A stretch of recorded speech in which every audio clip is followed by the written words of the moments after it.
देव उठनी एकादशी पर जिस घर में खाई जाती है यह दो चीजें, साल भर बरसता है धन, दौड़ी चली आती है माता लक्ष्मी।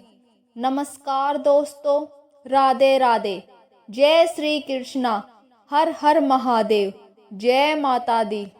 देव उठनी एकादशी पर जिस घर में खाई जाती है यह चीजें, उस घर में कभी भी नहीं होती धन की कमी।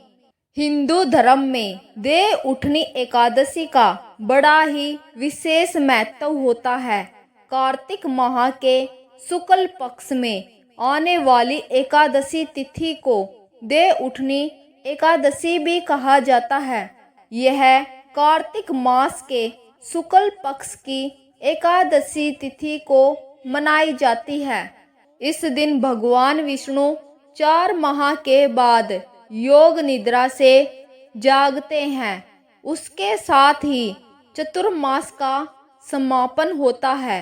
देव उठनी एकादशी के दिन फिर से शादी विवाह, मुंडन संस्कार, सगाई समेत सभी मांगलिक कार्यों की शुरुआत हो जाती है। देव उठनी एकादशी के अगले दिन द्वादशी तिथि में तुलसी विवाह का आयोजन कराया जाता है। भगवान विष्णु के शालिग्राम अवतार से माता तुलसी का विवाह होता है, जिस दिन को तुलसी विवाह के नाम से जाना जाता है।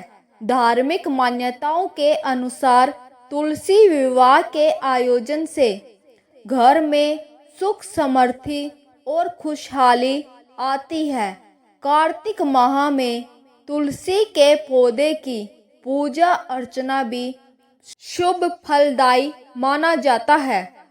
धार्मिक मान्यता है कि सभी एकादशियों में सर्वश्रेष्ठ मानी जाने वाली इस देव उठनी एकादशी का व्रत करने वालों को स्वर्ग और बैकुंठ की प्राप्ति होती है। भगवान श्री हरि विष्णु जी की कृपा से हर व्यक्ति को हर तरह के सुख की प्राप्ति होती है। उसके जीवन में कभी भी किसी भी तरह की समस्या नहीं आती है। हालांकि आपको देव उठनी एकादशी के दिन कुछ बातों का ध्यान रखना भी बेहद जरूरी होता है। शास्त्रों में कुछ ऐसे नियम का वर्णन भी किया गया है जिन नियमों का पालन हर व्यक्ति को देव उठनी एकादशी के दिन करना चाहिए। अगर आप इन नियमों का पालन नहीं करते हैं तो भगवान श्री हरि विष्णु जी आपसे रुष्ट हो सकते हैं और आपको शुभ परिणाम की जगह अशुभ परिणाम देखने को मिल सकते हैं। आपका जीवन दुर्भाग्य में बदल सकता है।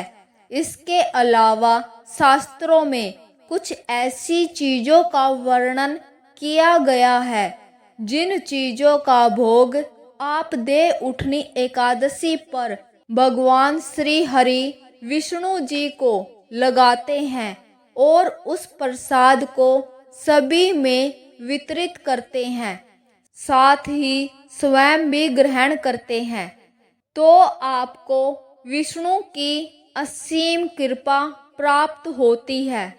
आपकी सोई हुई किस्मत जाग उठती है। आपके अन्न धन के भंडार भर जाते हैं। आपको जीवन में किसी भी समस्या का सामना नहीं करना पड़ता है।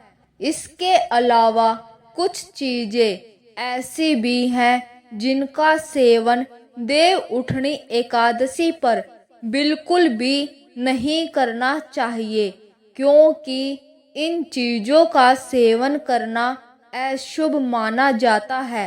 अगर आप इन चीजों का सेवन देव उठनी एकादशी पर कर लेते हैं तो भगवान श्री विष्णु आपसे रुष्ट हो जाते हैं और आपको शुभ परिणाम की जगह गंभीर परिणाम देखने को मिलते हैं।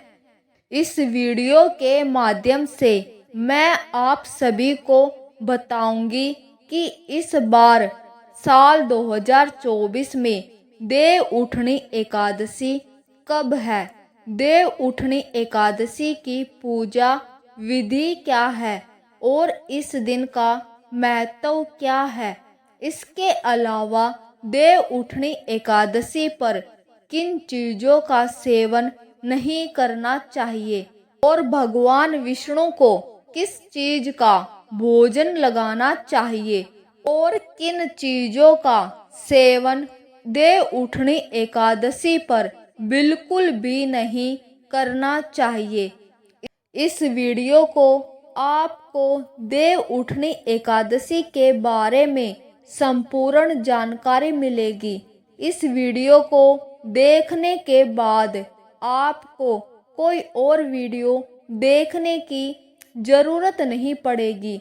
लेकिन इससे पहले अगर आप भी चाहते हैं कि जगत के पालनहार भगवान श्री हरि विष्णु जी का आशीर्वाद आप पर और आपके परिवार पर सदैव बना रहे, तो इस वीडियो को लाइक करें और चैनल को सब्सक्राइब कर ले और कमेंट बॉक्स में सच्चे दिल से जय श्री हरि विष्णु जरूर लिखें। तो चलिए जानते हैं। सबसे पहले जानते हैं इस साल 2024 में देव उठनी एकादशी कार्तिक मास की शुक्ल पक्ष की एकादशी 12 नवंबर को रखा जाएगा। देव उठनी एकादशी के पवित्र दिन पर सुबह ब्रह्म मुहूर्त में उठकर स्नान करना चाहिए और भगवान विष्णु के व्रत का संकल्प ले। उसके बाद मंदिर की साफ सफाई करें और भगवान विष्णु तथा धन की देवी माता लक्ष्मी का स्मरण करें। फिर भगवान को पंचामृत से स्नान कराए, साथ ही हल्दी या चंदन का तिलक लगाए। उसके बाद भगवान विष्णु को पीले फूलों की माला, मिठाई, फल और तुलसी के पत्ते चढ़ाए। भगवान विष्णु के ओम नमो भगवते वासुदेवाय मंत्र का जाप करें। देव उठनी एकादशी को सभी एकादशियों में सबसे श्रेष्ठ माना जाता है। जिस मनोरथ का फल त्रिलोक में ना मिल सके, वह देव उठनी एकादशी का व्रत करके प्राप्त किया जा सकता है। देव उठनी एकादशी से पूर्णिमा तक भगवान शालिग्राम एवं तुलसी माता का विवाह का पर्व मनाया जाता है। देव उठनी एकादशी पर जगत के पालनहार भगवान श्री हरि विष्णु जी की विशेष पूजा करके उन्हें योग निद्रा से जगाया जाता है। खास बात यह है कि इसी दिन से चतुर्मास भी समाप्त हो जाता है। इस दिन शालिग्राम के साथ माता तुलसी का विवाह होता है और इस दिन तुलसी पूजा का विशेष महत्व होता है। इस पूजा से पितृ दोष का शमन होता है। नंबर 1, सिंगाड़े का भोग। सिंगाड़ा माता लक्ष्मी को बेहद प्रिय है, इसीलिए देव उठनी एकादशी के दिन भगवान विष्णु को सिंगाड़े का भोग जरूर लगाए। ऐसा कहा जाता है कि भगवान विष्णु को सिंगाड़े का भोग लगाने से माता लक्ष्मी बेहद प्रसन्न होती है, जिससे साधक के अन्न धन के भंडार भर जाते हैं। नंबर 2, तिल का भोग। देव उठनी एकादशी के पवित्र दिन पर भगवान श्री हरि विष्णु जी को तिल का भोग लगाने से व्यक्ति को सभी पापों से छुटकारा मिल जाता है और इस दिन तिल का जरूर दान करे। ऐसा करने से व्यक्ति कभी भी नरक में नहीं जाता है। नंबर 3, गन्ने का भोग।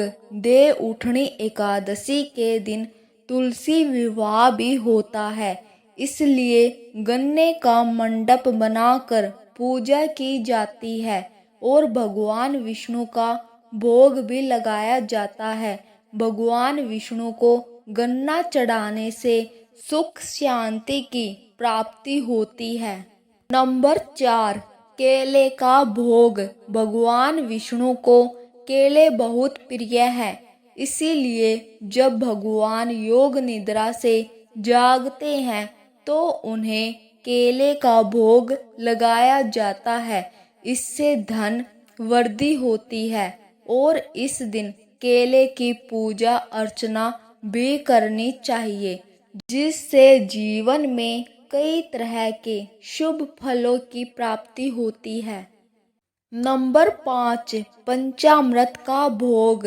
धार्मिक मान्यताओं के अनुसार भगवान विष्णु की पूजा में पंचामृत होना बेहद जरूरी है।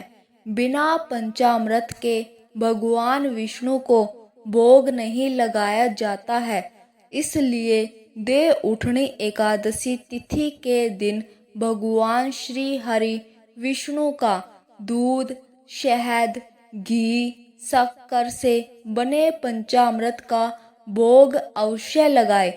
इससे सौभाग्य की प्राप्ति होती है और साधक की सोई हुई किस्मत जाग उठती है।